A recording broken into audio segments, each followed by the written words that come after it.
Audio 2 book का नाम है संस्कृति संजीवनी एवं श्रीमद् भगवद गीता। लेखक पंडित श्रीराम शर्मा आचार्य। बौद्धिक एवं नैतिक क्रांति की वास्तविक जिम्मेदारी धार्मिक क्षेत्र की है, उसे वह उत्तरदायित्व उठाना ही चाहिए। प्रसन्नता की बात है कि जहाँ धर्म क्षेत्र में अपना उल्लू सीधा करने वालों का बाहुल्य है, वहाँ ऐसे भी कुछ लोग हैं जो अपनी जिम्मेदारियों को समझने और संभालने के लिए उन्मुख हो रहे हैं। ऐसे लोगों की एक कार्य पद्धति का नाम युग निर्माण योजना है। अखंड ज्योति परिवार के सदस्यों ने उसे आरंभ किया है, पर उसका कार्य क्षेत्र समस्त भारत, समस्त विश्व है। गीता के माध्यम से हम जन जागरण की आवश्यकता की पूर्ति पर बहुत विश्वास करते हैं। अतएव यह सोचा गया है कि राष्ट्र की बौद्धिक एवं नैतिक क्रांति के लिए गीता के माध्यम से मोहग्रस्त अर्जुन की तरह अवसाद में डूबे हुए समाज को कर्तव्य पथ पर अग्रसर होने के लिए नव निर्माण का 5 जन्य बजाने और प्रकृति के गांडिव चढ़ाने के लिए तत्पर किया जाए। हमारा विश्वास है कि गीता में वह क्षमता समुचित रूप से विद्यमान है। राजनीतिक स्वतंत्रता संग्राम में वह अपनी महत्वपूर्ण भूमिका प्रस्तुत कर चुकी है। बौद्धिक एवं नैतिक क्रांति के लिए उसका योगदान अद्वितीय रह सकना सुनिश्चित है।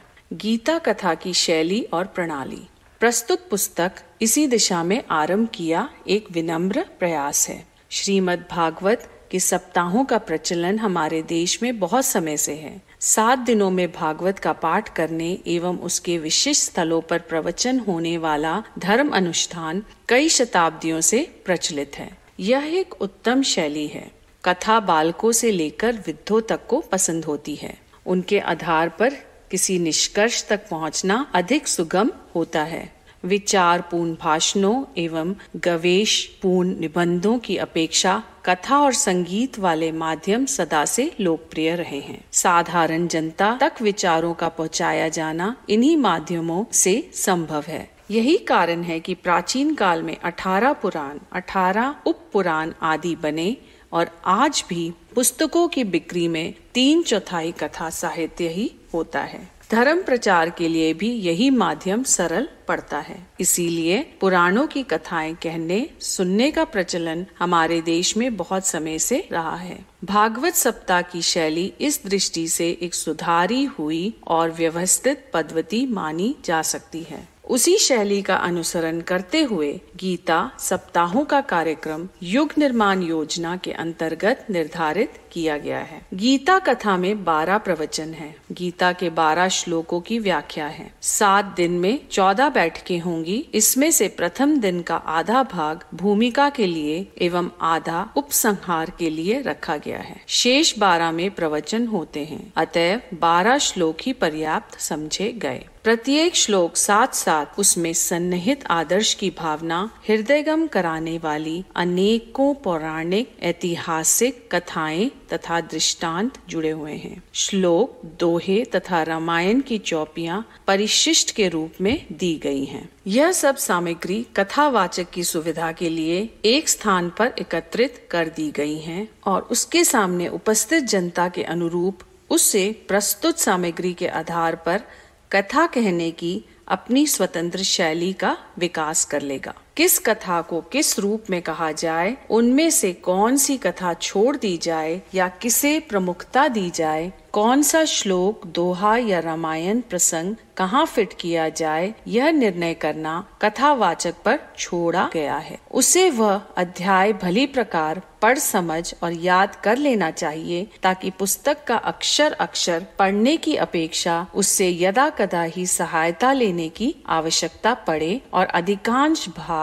कंठस्थ ज्ञान के आधार पर ही प्रस्तुत किया जा सके। गीता धर्म अनुष्ठानों की पृष्ठभूमि। राष्ट्र के भावनात्मक नव जागरण के लिए गीता ज्ञान से बढ़कर और कोई माध्यम हो नहीं सकता। सच्ची प्रगति वही है जो भावना स्तर पर हो। भौतिक प्रगति अस्थिर है। कोई भी वाद, प्रतिकूलता या दुर्घटना उसे नष्ट कर सकती है, पर यदि आंतरिक भावनात्मक समृद्धि बची रही तो कुछ ही दिन में जो खोया था उसे पुरुषार्थ द्वारा प्राप्त कर लिया जाएगा। इसके विपरीत यदि मनोबल ऊंचा ना रहा, विचारधारा निकृष्ट कोटि की रही, तो संपन्नता रहते हुए भी मनुष्य दुखी रहेगा और एक दूसरे से टकराकर अपने विनाश का पथ प्रशस्त करेगा। सच्ची प्रगति भावनात्मक उत्कर्ष को ही माना गया है। उसी के आधार पर मानव जीवन की समग्र प्रगति संभव होती है। अतएव हमें मूल को सींचना चाहिए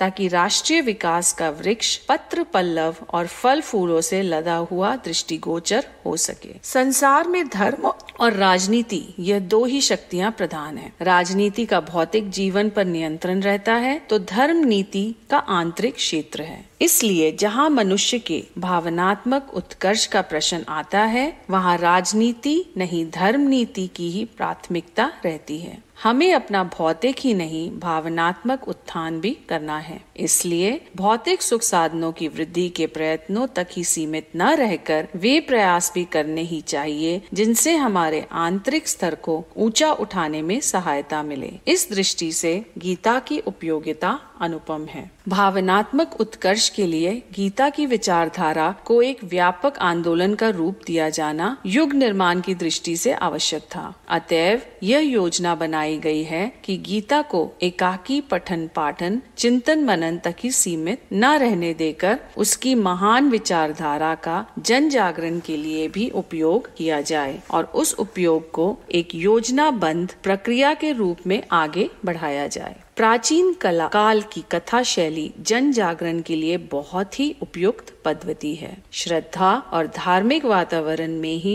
अंतरात्मा के प्रभावित करने वाले तत्वों को सुना और समझा जा सकता है। साधारण सभाओं भाषणों में वक्ता का जितना प्रभाव पड़ता है, उससे कहीं अधिक धार्मिक कर्मकांड के रूप में कहे सुने गए प्रवचनों का पड़ता है। मनुष्य के द्वारा कही गई बात की अपेक्षा ईश्वर, शास्त्र एवं ऋषियों के संदेश को सुनते हुए लोग अधिक प्रेरणा ग्रहण करते हैं। प्राचीन काल में साधु ब्राह्मणों के पास जन जागरण का यही प्रधान माध्यम था। लोक शिक्षण की सरल प्रक्रिया एक एक व्यक्ति से अलग अलग बात करने की अपेक्षा अधिक लोगों को इकट्ठा करके उन्हें सामूहिकता के उत्साहवर्धक वातावरण में कुछ कहना सुनना अधिक उपयुक्त रहता है। इसलिए अधिक लोगों को एकत्रित करके प्रवचन करने की पद्धति के रूप में धर्म अनुष्ठानों के आयोजनों का प्रचलन किया गया है।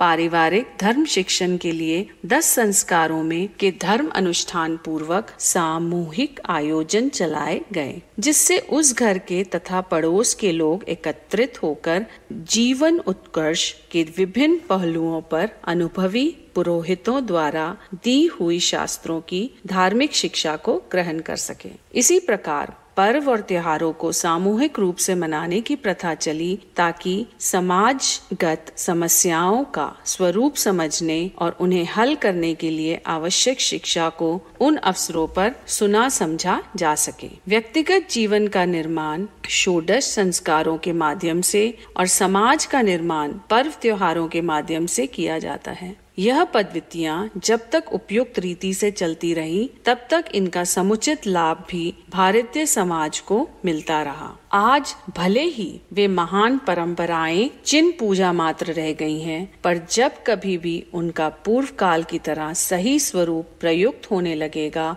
तभी लोक कल्याण की भावनात्मक उत्कर्ष की एक महत्वपूर्ण आवश्यकता पूरी होने लगेगी। समय समय पर विशेष प्रकार की भावनाओं के उत्कर्ष के लिए विभिन्न धर्म शास्त्रों के प्रवचन कथा पुराणों के रूप में जनता के सामने रखे जाते रहे हैं। अनेक देवताओं या अवतारों के नाम पर बने हुए पुराणों में विभिन्न प्रकार की भावनाओं को उभारने और जनता की मनोदिशा को मोड़ने की साधन सामग्री मौजूद है। तत्वदर्शी प्रवचनकर्ता उनका आश्रय लेकर जनता की भावनाओं को सामयिक परिस्थितियों को सुलझाने की आवश्यकता पूरी किया करते थे। बड़े बड़े पुराणों के कितने ही दिनों तक चलने वाले प्रयोजनों का यही प्रयोजन था।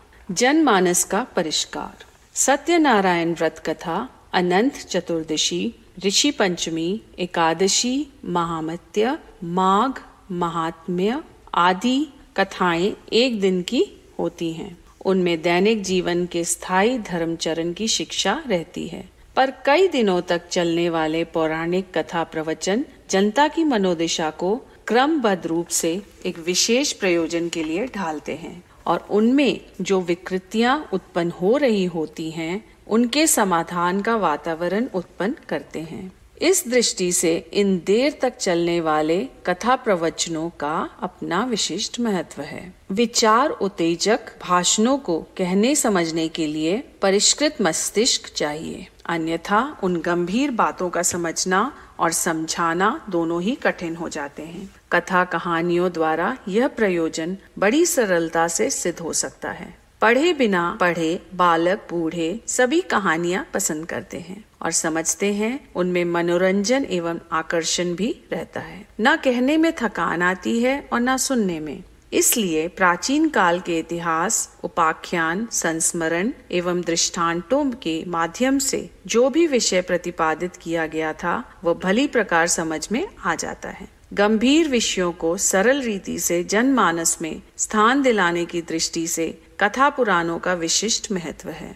यही कारण है कि वेद 4 के 4 ही बने रहे, पर पुराण एक के बाद एक बनते और बढ़ते चले गए। 18 पुराण और 18 उप पुराणों को मिलाकर इतना बड़ा साहित्य है कि संस्कृत का अन्य सारा साहित्य मिलाकर भी उतना ना होगा। यह पुराणों की लोकप्रियता का ही प्रमाण है। पिछले दिनों भागवत पुराण का प्रचलन अधिक रहा है, क्योंकि उसमें भगवान श्री कृष्ण के बहुमुखी सुसंस्कृत व्यक्तित्व का वर्णन करते हुए मनुष्य को व्यक्तित्व एवं सामाजिक दृष्टि से अधिक समर्थ बनने की प्रेरणा दी गई है। भगवान श्री कृष्ण का उज्जवल एवं सर्वांग सुंदर जीवन इतना उत्तम है कि उसे ठीक प्रकार सुना या समझा जा सके तो उसमें हमारे लिए अनुकरणीय एवं प्रेरणापद बहुत कुछ है। दुर्भाग्य से बीच में अज्ञान अंधकार युग में पनपे बड़े आदमियों ने अपने दुराचारों पर पर्दा डालने के लिए वैसे ही कुत्सित कर्म करने वाले देवता एवं अवतारों के चरित्र भी गढ़ दिए और उन्हें पुराणों में जोड़ दिया।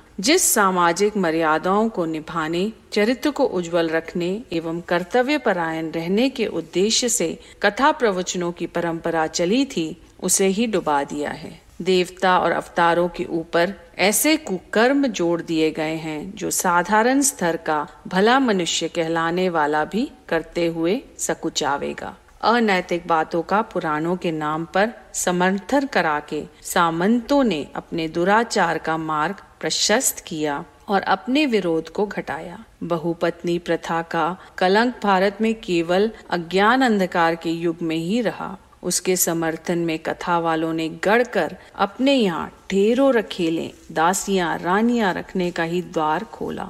ऐसी ही और भी बहुत सी गड़बड़ियां की गई, जिनसे पुराण अपनी उपयोगिता खो बैठे और उनमें जहाँ बहुत कुछ उपयुक्त है, वह भी दूध में विष मिल जाने की तरह अनुपयुक्त हो गया। यही कारण है कि कथा पुराण सुनकर सुनने वालों के भीतर जिस आत्मिक प्रखरता का उदय होना चाहिए, वह कहीं भी नहीं होता।